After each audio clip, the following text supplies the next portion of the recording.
We saw Waymo, which are the robo-taxis, the self-driving taxis that are a common sight on the streets of LA, set on fire, at least 3 of them, very close to the 101 freeway, which was completely shut down in both directions for a time because of those thousands of protesters. They were met with smoke grenades, tear gas, and some rubber bullet rounds fired by law enforcement. The LAPD was on scene heavily on Sunday, having been criticized for a slow response on Friday. And President Trump said, having sent the National Guard in here, he would be perfectly willing to send a lot more troops if necessary. Here's the president.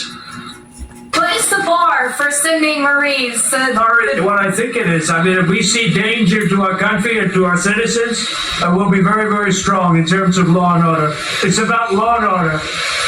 Appreciate Reed on the people, sir. Secretary, We got to see what we need. We'll send whatever we need to make sure there's law and order.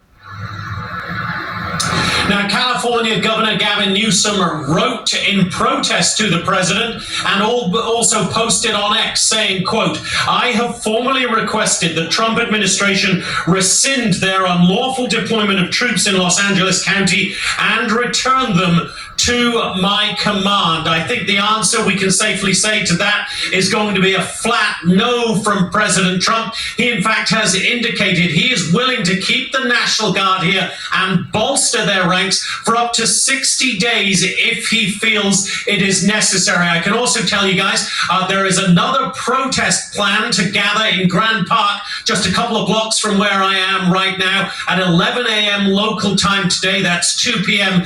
Eastern time. So those protesters are not letting up either. This is going to remain an extremely tense situation on the streets of Los Angeles. Lawrence Ainsley, Brian? Jonathan, any sense of how many of these protesters are illegals? Do you get the sense that this is illegals trying to stay here, or do you think it's just people creating anarchy?